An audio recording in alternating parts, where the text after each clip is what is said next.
پھر دن ہوا پرانی رات کا، کرے سو شکر ہم خدا کی ذات کا، خدا کی ذات کا، نیا پھر دن ہوا۔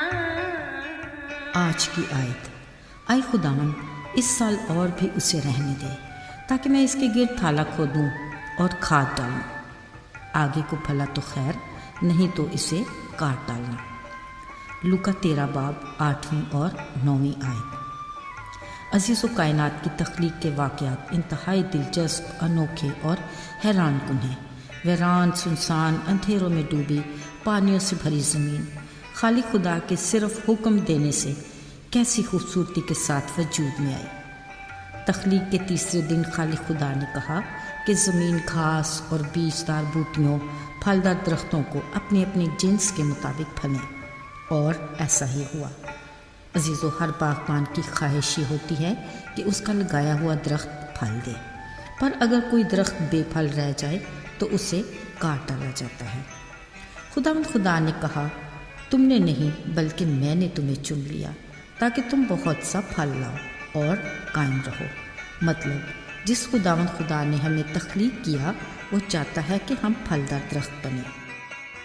پولس رسول ہمیں یاد دلاتا ہے کہ خداوند کا روح تم میں بسا ہوا ہے۔ یہ ہمارے لیے کتنے اعزاز کی بات ہے کہ نہ صرف اس نے ہمیں چنا بلکہ اپنا روح بھی عطا کیا۔ سوچنا یہ ہے کہ کیا ہم پھلدار ہیں یا اب بھی بے پھل درخت کی مانند صرف جگہ کو گھیرے ہوئے ہیں۔ عزیزو، آخر وہ وقت بھی آ پہنچا کہ پاکستان کا مالک اپنے لگائے انجیر کے درخت پر پھل کی آرزو کرتا۔ وہ اس پر 1 نہیں، 2 نہیں، 3 بار پھل ڈھونڈنے آیا پر نہ پایا۔ کہا، میں 3 سالوں سے اس درخت کو بے پھل دیکھ رہا ہوں، یہ صرف جگہ گھیرے ہے، اسے کاٹ دو۔ ذرا سوچیں، ہمارا مالک ہم میں کتنے سالوں سے پھل ڈھونڈنے آ رہا ہے۔ بلا شبہ کوئی باغبان سیب کا درخت لگاتا ہے تو وہ اس سے سیب کے پھل ہی کی توقع کرے گا۔ اسی طرح جب ہمارے خالق نے ہم میں اپنا روح بسایا تو یقیناً وہ ہم میں روح کا پھل دیکھنے کی خواہش کرے گا۔ سوچنے کی بات ہے، روح کا پھل ہے کیا؟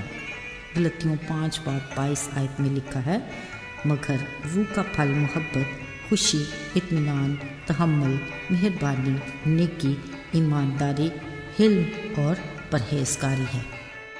یہی روح کا پھل ہے جو ہمارا مالک بھرپور ذائقے کے ساتھ ہمیں تلاش کرتا ہے۔ یہ روح کا پھل ہمارے خدا کی وہ خوبیاں اور صفات ہیں جو عملی طور پر وہ اپنے لوگوں میں دیکھنا چاہتا ہے۔ لہٰذا ہمارے اخلاق و کردار میں اس پھل کا ذائقہ آنا چاہیے، ہمیں اس کے جلال کا نور منعکس ہونا چاہیے تاکہ لوگ ہمارے نیک کاموں کو دیکھ کر ہمارے باپ کی جو آسمان پر ہے تمجید کریں۔ عزیزو، یہی ہماری زندگی کا مقصد ہے اور یہی ہمارے تخلیق کی وجہ ہے۔ دوسری صورت میں بے پھل درخت کے بارے میں نہایت سخت فیصلہ ہے۔ یہ ہم سب کے لیے لمحہ فکریہ ہے۔ پھر بھی باغبان ہماری شفاعت کرتا اور کہتا ہے، اے خداوند اس سال اسے رہنے دے، میں اس کے گرد تھالا کھودوں گا، کھاد ڈالوں گا، کانٹ چھان کروں گا، اب کے پھل لایا تو ٹھیک، نہیں تو کاٹ ڈالنا۔ عزیزو، یہ ہمارے لیے اس سال کی بڑی وارننگ ہے۔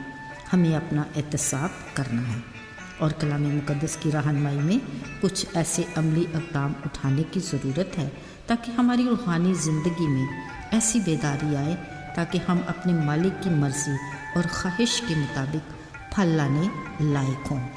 عزیزو، پھلدار درخت بننے کے لیے ضروری ہے کہ ہمارا گیان دھیان نور کی طرف ہو، اس کی رفاقت اور شراکت میں رہیں، اس کے کلام کو پڑھیں، سمجھیں اور عمل کریں، اپنی جڑوں کو زندگی کے پانی کی طرف بڑھائیں اور مضبوط ہوں۔